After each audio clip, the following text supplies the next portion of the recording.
Bonjour et bienvenue. Aujourd'hui, on va explorer une méthode assez incroyable inspirée par Neville Goddard. L'idée, une technique de 3 jours pour complètement transformer sa réalité.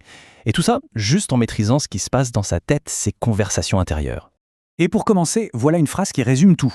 Le pouvoir de votre conversation intérieure est absolu. C'est la seule véritable force créatrice de l'univers. C'est fort, non?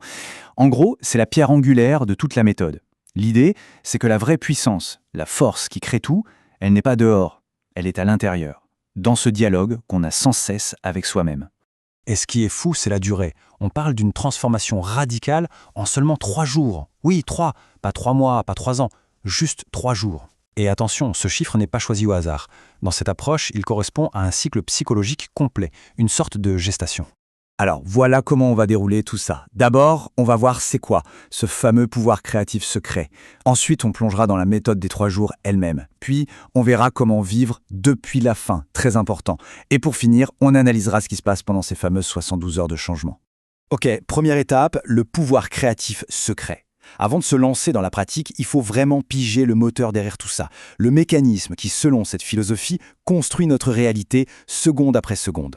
Alors, quand on parle de conversation intérieure, attention, il faut être très clair. On ne parle pas du petit moulin à paroles dans la tête, celui qui tourne en boucle et qu'on subit plus qu'autre chose, non. Ici, on parle d'un dialogue conscient, délibéré, un dialogue qu'on choisit d'avoir, où l'on se parle comme si notre but était déjà atteint. Et ça, c'est vraiment le cœur du réacteur. Votre monde et votre conversation intérieure extériorisée. Autrement dit, tout ce qu'on voit dehors, les relations, le travail, les événements, ce n'est que le reflet de ce qu'on se raconte à l'intérieur. C'est comme un miroir. Si on n'aime pas ce qu'on voit, ça ne sert à rien de s'énerver contre le miroir. Il faut changer ce qui se trouve devant. Allez, on attaque le vif du sujet, la méthode des 3 jours. Et là, il y a un changement de perspective qui est absolument crucial. Il faut passer de parler à propos de ce qu'on veut à parler depuis l'état où on l'a déjà. La règle du jeu est simple à énoncer, mais elle demande un engagement total. Pendant 3 jours complets, 72 heures, le but est de vivre intérieurement comme si notre souhait était déjà une réalité. Pas un espoir, pas un futur possible, une réalité, maintenant. C'est un marathon mental, sans pause. Et c'est là que ça se joue. C'est la distinction à comprendre. D'un côté, parler de son désir. Ça, c'est l'erreur classique. J'espère devenir riche, j'aimerais être en bonne santé. Ça part d'un sentiment de manque. De l'autre côté, parler depuis son désir. Je suis tellement reconnaissant pour mon abondance. Je me sens plein d'énergie et en super forme. On voit bien la différence. On ne pense plus au but, on pense depuis le but. C'est subtil, mais ça change absolument tout. Bon, en pratique, ça donne quoi? Comment on fait pour vivre depuis la fin pendant 72 heures? Voyons la routine quotidienne à adopter. La discipline est structurée en 3 temps. D'abord, le matin. Avant même d'ouvrir les yeux, la première chose à faire est d'assumer le sentiment que le souhait est accompli. On doit le ressentir. Ensuite, pendant la journée, c'est là que le vrai travail commence. Il faut persister dans cet état.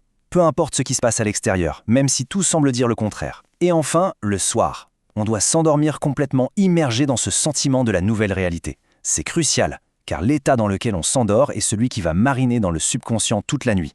Évidemment, la question qui vient tout de suite, c'est « mais si j'ai des doutes ?» Parce qu'on va en avoir. C'est sûr et certain.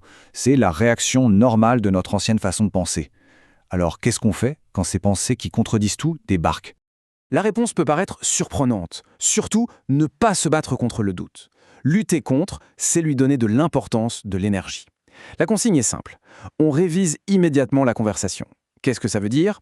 Dès qu'une pensée de doute arrive comme « ça ne marchera jamais », on la coupe et on la remplace instantanément par son opposé, bien sûr que si, c'est déjà en train de se faire. C'est une sorte d'hygiène mentale à faire sur le champ. Ok, pour que ça marche, il y a quelques clés de succès à garder en tête. Premièrement, il faut être spécifique. Des désirs flous donnent des résultats flous. Deuxièmement, ça doit sembler naturel. Si on a l'impression de se forcer, de jouer un rôle, ça ne prendra pas. Troisièmement, la gratitude. Être déjà reconnaissant pour ce qui est là, dans notre conscience. Et enfin, l'alignement. Les mots qu'on prononce à voix haute doivent être en accord avec notre nouvelle réalité intérieure. Pas question de se plaindre de son manque d'argent si on cultive l'abondance à l'intérieur. Maintenant, allons voir un peu ce qui se passe en coulisses.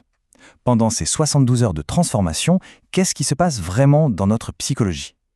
Pourquoi ce chiffre de 72 heures est si important? En fait, cette période de 72 heures n'est pas juste une attente, c'est une loi psychologique, une sorte de temps d'incubation nécessaire.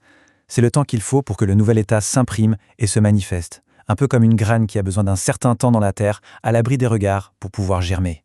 On peut voir ce cycle en 3 étapes. Pendant les premières 24 heures, la nouvelle idée, la nouvelle supposition commence à prendre racine dans le subconscient. À 48 heures, c'est souvent le moment le plus critique. Les anciens schémas mentaux se débattent. Ils commencent à se dissoudre pour faire de la place. Et enfin, après 72 heures, la conscience est en théorie pleinement transformée. C'est ce que Neville appelle la résurrection du nouveau soi, la nouvelle normalité. Et cette citation est super importante pour tenir le coup. Ce qui semble être une crise est souvent le point de bascule où l'ancien doit céder la place au nouveau. Donc, si pendant ces 3 jours, les choses semblent s'aggraver ou que des obstacles apparaissent, ce n'est pas un signe d'échec. C'est tout le contraire. C'est souvent le signe que l'ancien état est en train de se débattre juste avant de lâcher prise. On termine donc avec cette question qui est finalement la seule qui compte. Si ce principe est vrai, si notre conversation intérieure est vraiment la seule force créatrice, alors quelle conversation intérieure vaut la peine d'être commencée dès aujourd'hui ?